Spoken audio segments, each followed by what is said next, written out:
Here kami di guys sa may Vonong at Jessica's place dari sa may Batanes. So dari kami man nyaga subong tilawan tadi ang ila traditional food na Vonong.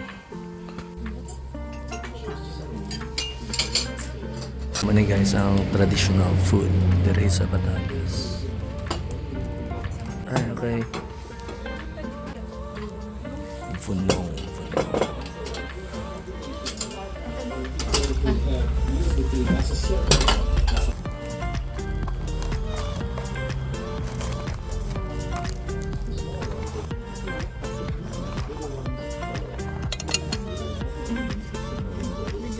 Merit rice.